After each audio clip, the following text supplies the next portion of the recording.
Hey guys, welcome back here today. I'm going to talk about a couple of easy things. Well, not so easy things. So I come across all these comments all the time. So let's talk about uh, justifiable uses of force. Okay. I'm not a lawyer, so I'm going to repeat that very clearly. I am not a lawyer. I'm not dispensing legal advice. I'm simply giving a rundown of publicly available information that are afforded to everyone. All you gotta do is do a little research on your own, take some classes or whatever, do your research in the library if you know what that is. So clarify that, not a lawyer. So we talk about the justifiable uses of deadly force. Some crazy things you tend to hear. You hear it maybe from a police officer, a cop you trust, your tax attorney, your doctor. Who else would you hear from? Some dude who heard it from the internet, a gun guy. All those people, for the most part, generally, about 99.9% of times, are wrong. They're wrong, and for the most part, are flat out wrong. Okay? Crap that you like to hear. Sometimes words get intermixed. Things like, if you have means, motive, and opportunity, then I am authorizing you to murder someone. Okay? That's what I've had some people, I've heard it more than once, mentioned to me, and they're out there like teaching people, like somehow that class that they're teaching to concealed carry permit holders, permit class, is authorizing them to quote unquote murder someone. So let's define some terms first, and those of you who actually know me know I'm not too PC and I'm not exactly one to mince words. But when you were talking about legal aspects, for the most part, clarification of terminology and words is pretty fucking important. It's not like mags and clips, okay? That's just useless bullshit that people in the gun world complain about. So I'm gonna pull out my old trusty smartphone. Yes, I know some of you, all the guys. So, the free dictionary. First definition of the word murder is the unlawful killing, quote unquote, the unlawful killing of another human being without justification or excuse. Pretty clear on that. The unlawful killing without justification. Okay, that is the opposite of the words justifiable use of deadly force. All right. Next definition: homicide. Okay, so clarifying those two terms, homicide versus murder.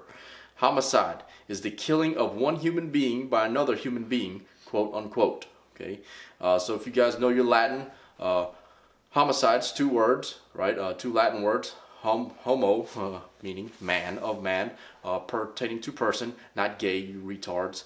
All right, and side, anything ending words in side simply means to kill. So the killing of a man. Homicide is a very general term. Okay, it is a very general term pertaining to the death of a person. All right. Again, I'm not a lawyer. All right. So when you specifically talk about a homicide, it's actually a broad term. There's pretty much, generally speaking, three ways a homicide will be investigated, meaning someone who was killed. Okay. The first way is they'll be investigated and found to be a premeditated homicide. We call that first-degree murder, meaning you decided to kill your significant other because you want to cash in their life insurance policy. Yes, that is a very wrong thing to do. All right, that is premeditation. Okay, that means that you have, of premeditated thought, decided to go out and kill someone. The second method of type of homicide is a negligent homicide. All right, this could range anything from, in some jurisdictions, be rated as what they call murder 2. All right. Anything from, say, for example, depraved indifference or gross negligence. I don't even know if that's the right use of that word, gross negligence. But you are negligent somehow. Let's say that you, in some states, you bring a partner, you both commit a felony breaking somebody's home, the homeowner shoots your partner and kills him. You could be charged with second-degree murder because your friend was killed while both of you were committing a felony, a crime. The other dude, he's good to go, and I'll explain why. Or it could be something such as you were caught drunk driving. You were drinking too much, you hopped in your car, you were over the limit, and you ran over and killed somebody. Okay, vehicular homicide, a form of negligent homicide. A lesser extent that you were not premeditated in your homicide when you decided to go out and kill someone. You didn't really decide that, right? The third way is justifiable homicide. All right, justifiable, meaning that you had intent, opportunity, ability, and preclusion were on your direction, that you had no other choice other than to take someone's life in order to save an innocent life, such as that of yours or that of a third party. All right, those are the basic definitions of homicide and murder. All right, two different terms. Murder is a very specific, very specified term. All right, the gross wanton killing unjustifiably of another human being. It's a big difference in homicide. So for you smart guys out there, get your words right, especially if you're going to be interchanging these words, or because they're not interchangeable. All right. Remember the three battles you must win, right? The fight itself, the legal battle, and the emotional battle.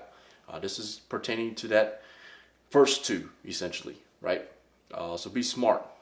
Don't just throw around these words because you think you know a bunch of words, or maybe in your other profession you use those words interchangeably, because the truth is they're not. Best piece of advice I can give you: consult a lawyer, a criminal defense attorney. That's who you need in order for you to figure out what all these words mean and have him or her speak for you, right? Because if I'm teaching your class, or someone else is teaching your class, or you take a class from somebody else, you have to understand that we, and every student who takes those classes underneath those instructors, they are listening to every one of those words. And you have to know the definitions of those, whether you're teaching them or you're listening to them. Right? And you have to take it for what it is. But you never speak it, especially to a court of law, to an attorney, to a DA, a police officer, or investigator, for any means or reasons. That is what your criminal defense attorney is for. Right? So, anyways, thanks for listening on that. That's my semi-rant for today. Know what the hell you're talking about before you start talking about it. Thanks, guys.